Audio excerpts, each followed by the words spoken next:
राज्यात शिवसेना म्हणजेच ठाकरे गट खासदार फोडाफोडीचे राजकारण रंगात आले असताना पूर्णपणे मौन बाळगून असलेल्या मुख्यमंत्र्यांनी विधिमंडळ अधिवेशनाच्या पूर्वसंध्येला सूचक विधान करत धक्का दिला होता। ऑपरेशन यशस्वी झाले आहे आणि रुग्ण एकदम सुदृढ आहेत, त्यामुळे कोणीही काळजी करण्याची गरज नाही असे म्हणत मुख्यमंत्री प्रथमच या सर्व घडामोडींवर उघडपणे व्यक्त झाले होते।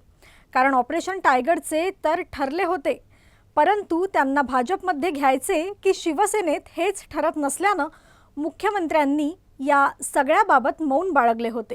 विधानसभा निवडणुकीचे निकाल लागल्यापासूनच खासदारांच्या प्रवेशाची चर्चा सुरू झाली होती, पण जानेवारी 2026 मध्ये भाजपच्या केंद्रीय नेतृत्वाकडून यावर गंभीरपणे विचार सुरू झाला।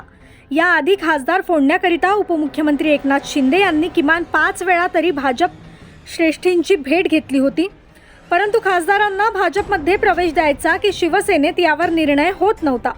बहुतांश खासदारांची हाती कमळ धरण्याची इच्छा होती, मात्र खासदारांना शिवसेनेतच प्रवेश दिला गेला पाहिजे अशी भूमिका देवेंद्र फडणवीस यांनी घेतल्याची खात्रीलायक सूत्रांची माहिती आहे। याकरिता केंद्रीय नेतृत्वाबरोबर फडणवीस यांच्या बैठकाही झाल्या। शिवसेनेत प्रवेश द्यायचा की भाजपमध्ये यावर कथ्याकूट झाल्यानंतर एप्रिलमध्ये ऑपरेशन टायगर करिता भाजपच्या केंद्रीय नेतृत्वाने एकनाथ शिंदे यांना हिरवा कंदील दाखवला।